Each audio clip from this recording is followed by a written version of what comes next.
الحمدللہ رب العالمین والصلاۃ والسلام علی سید الانبیاء والمرسلین۔ ناظرین کرام السلام علیکم ورحمۃ اللہ وبرکاتہ۔ آپ دیکھ رہے ہیں IDS کے پلیٹ فارم سے رحمت رمضان نشریات۔ وقت ہوا ہمارے پیارے سیگمنٹ جس کا نام ہے قرآن کی دنیا۔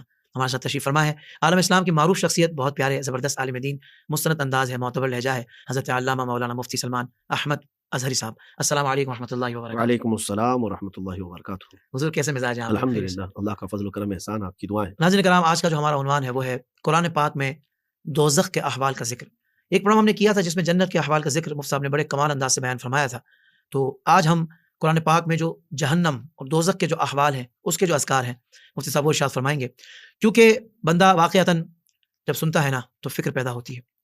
وہ کہتے ہیں کہ اپنی موت کو بھی یاد کرتے رہنا چاہیے، اور یہ جو دوزخ اور جہنم اور یہ جو روز جزا ہے، اس کو بھی یاد کرنا چاہیے، تاکہ بندے کو یہ فکر لگی رہے کہ بھائی میں صحیح سمت جا رہا ہوں کہ نہیں، میری دنیا ایسی تو نہیں جو میری آخرت کو برباد کر دے گی، میری زندگی ایسے تو نہیں گزر رہی جس میں رب اور رسول ناراض ہیں اور کہیں میرا ٹھکانہ جہنم نہ ہو جائے، میری گفتگو کا انداز وہ تو نہیں ہے کہ میرے منہ سے کفریہ جملے نکل رہے ہوں، میں ایسے گانے سن رہا ہوں کہ جس میں کفریات بکے جا رہے ہیں اور میں اس میں خوش ہو رہا ہوں اور میرا ایمان تباہ ہو جائے۔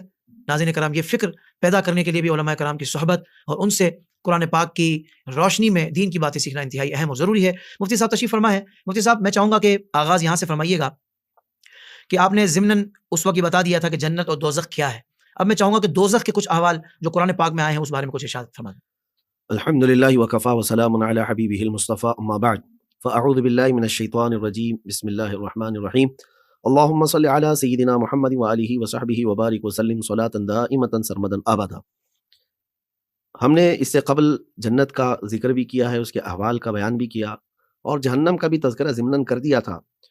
تو جہنم جو ہے اللہ تبارک و تعالیٰ کی طرف سے نافرمان بندوں کو دی جانے والی سزا کا محل ہے، ایک گھر ہے، مکان ہے۔ لیکن گھر، محل، مکان کے لفظ سے کسی کے ذہن میں یہ تصور نہ آ جائے کہ جیسے دنیا کا گھر ہے، نہیں، اس کی وسعت اور اس کی اونچائی لمبائی کے متعلق جو احادیث پاک میں ذکر آیا ہے، قرآن پاک میں بھی اس کے تقریباً 7 نام آئے ہیں جہنم کے۔ اچھا، جہنم تو ایک لفظ ہے ہی ہے، اس کے علاوہ اس کو لظا بھی کہا گیا ہے، حاویہ ہے، سقر ہے، یہ سب جہنم کے نام ہیں، سعیر ہے اور جحیم ہے، یہ سب نام قرآن پاک میں آئے ہوئے ہیں، اور ہر نام کے پیچھے ایک بڑی وجہ بھی ہے، اور اس کے دوزخ کی کیفیت کا ذکر اس نام میں پوشیدہ موجود ہے۔ صحیح۔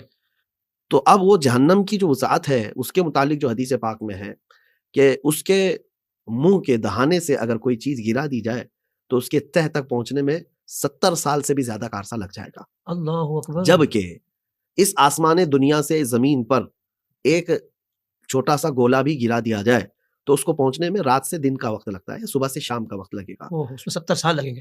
اب یہ اس کی لمبائی کو پہلے آدمی تصور کر لے، آسمان دنیا سے اگر کوئی گولا گرا دیا جائے زمین پر پہنچنے کے لیے اس کو صبح سے شام ہو سکتی ہے۔ صحیح۔ لیکن اب دوزخ کے متعلق ہے کہ اس کے دہانے سے گرائی ہوئی چیز کو اس کی تہ تک پہنچنے میں 70 سال سے زیادہ کا عرصہ لگ جائے گا۔ اللہ اکبر۔ اب وہ کتنی بڑی ہے، کتنی کشادہ ہے، یہ تو تصور سے بھی زیادہ باہر ہے۔ صحیح۔ اب بات یہ ہے کہ جہنم کو جو قرآن پاک میں ذکر کیا گیا ہے الگ الگ انداز سے ہے، الگ الگ انداز سے، کہ اس کے کان بھی ہیں، اس کی آنکھ بھی ہے، اور جہنم بولتی بھی ہے۔ جب کوئی بندہ اس کے پاس سے گزر رہا ہوگا جو اس سے پناہ مانگتا تھا دنیا میں، تو وہ رب تعالیٰ سے خود ہی کہے گی کہ مولا اس کو مجھ سے دور رکھ، یہ دنیا میں مجھ سے پناہ مانگتا ہے۔ اب جہنم کے اندر عذابات بھی مختلف قسم کے، سب سے بڑا جو اس کا عذاب ہے وہ تو آگ ہے،